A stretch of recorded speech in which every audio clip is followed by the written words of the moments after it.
Hello, I'm Jenny Fern, and this is my library.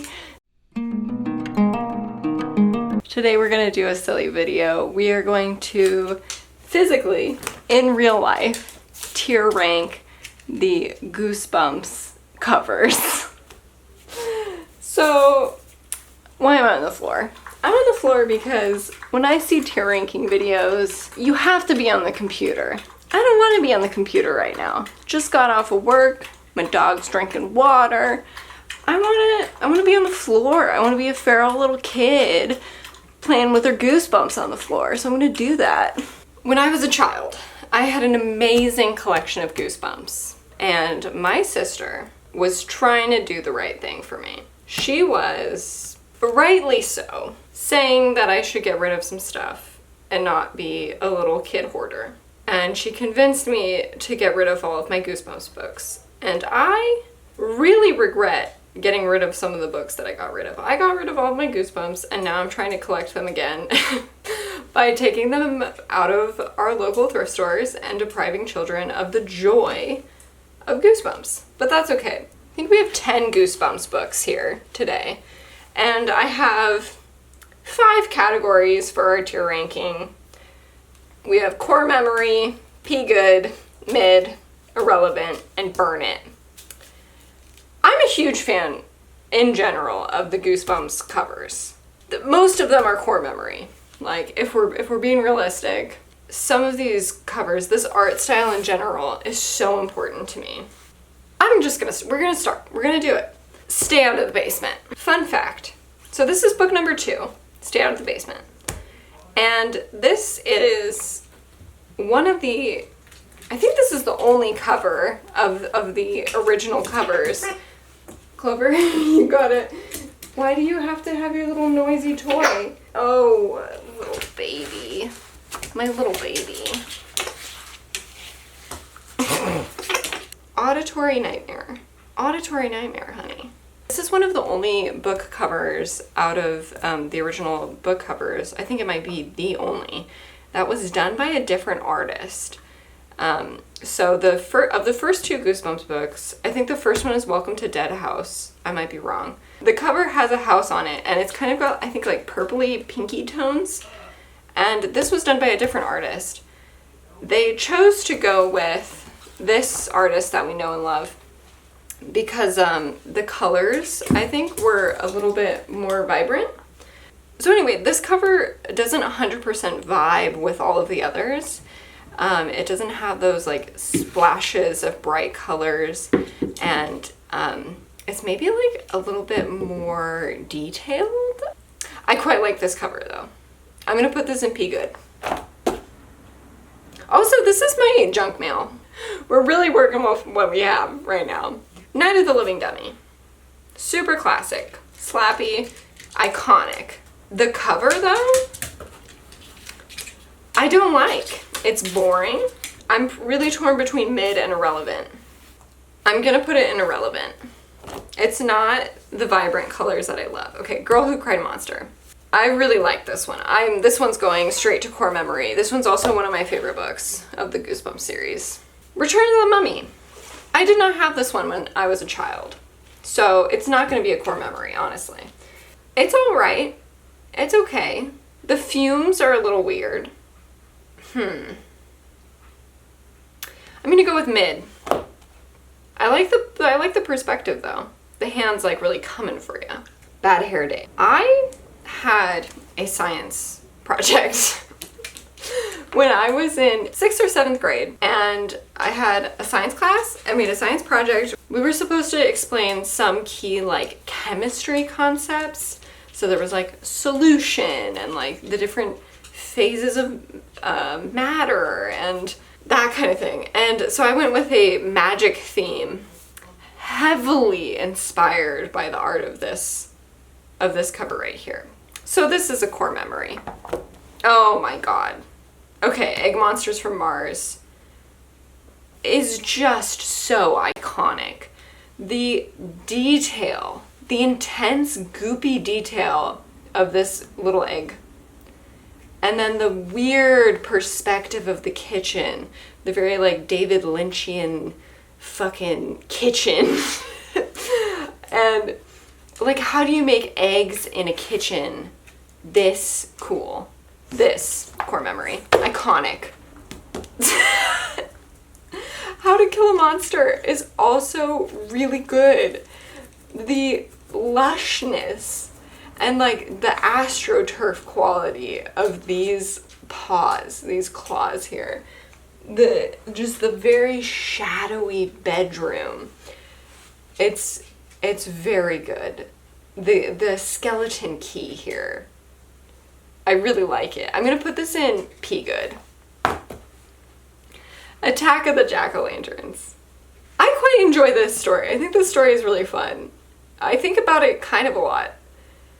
The dog having the little jack-o'-lantern head, I love. I love the inclusion of the dog. But I'm gonna say this cover is irrelevant. Wow, this is getting a little complicated in terms of like, what are we gonna focus on here? We're focusing right here, guys. Vampire Breath. This story is so bizarre. I think the artist is trying here to convey like what in the heck this book is about.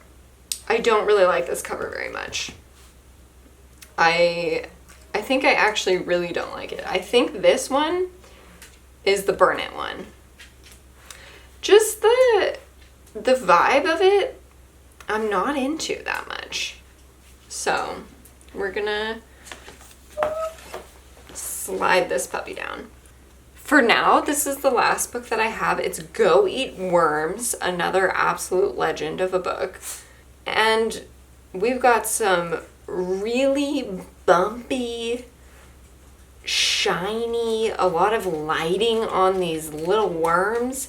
They're not gooey. They're really plowing through this book of math.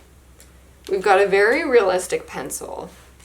The notebook is very realistic. This is a good question for me. I think this one's gonna be mid. And that's it. We did it. We got through it. This actually went way faster than I thought it would. Let me do a book recommendation now. This is a very exciting installment of a very specific book recommendation because we have a request from somebody in the comments.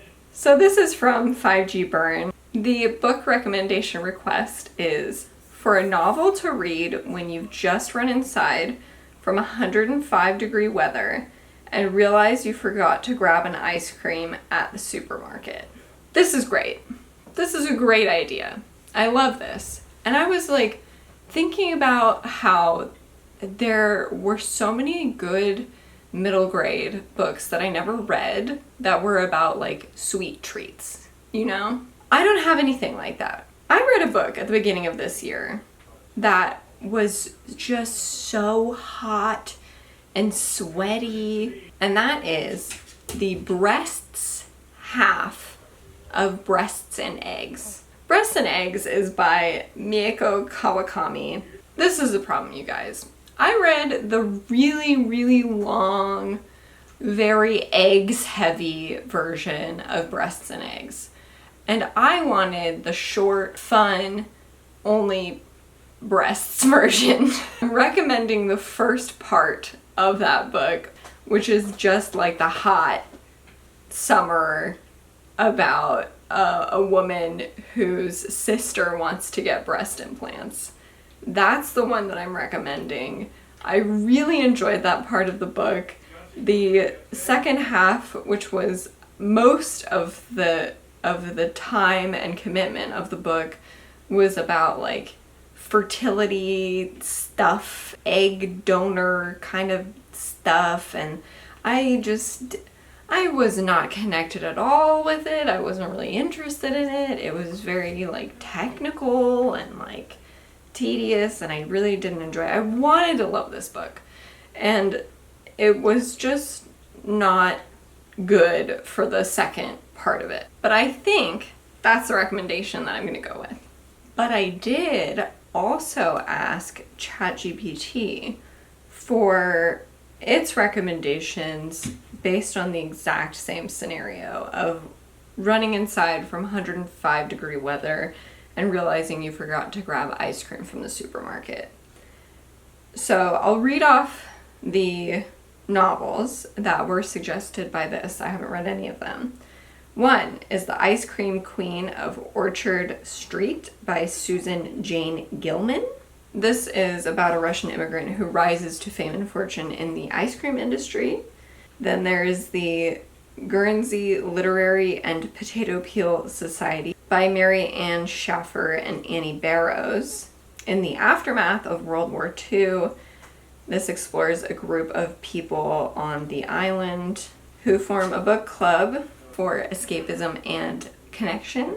This is the one that I put on my list of things to look for at the library, and that was The Particular Sadness of Lemon Cake by Amy Bender, which is a whimsical and bittersweet tale where a protagonist discovers that she has the ability to taste the emotions of the person who prepares the food.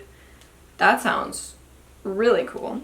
I really don't understand this recommendation, but for anybody who's read this, does this make sense? 100 Years of Solitude by Gabriel Garcia Marquez.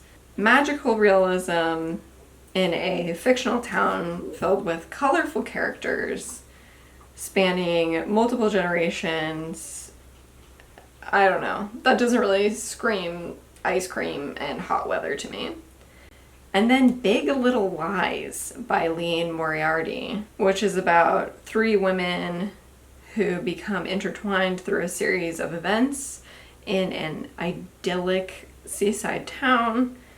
There's mystery, humor, and relatable characters. But I really thought that The Particular Sadness of Lemon Cake sounded really interesting. And if you have read that, you can let me know if you enjoyed it or if you did not enjoy it, if you recommend it or not. Thank you so much for asking for a book recommendation. It has been a pleasure getting back to you. Hopefully the recommendation makes sense and is something that you'll enjoy. And as always, thank you for watching, and I'll see you again soon.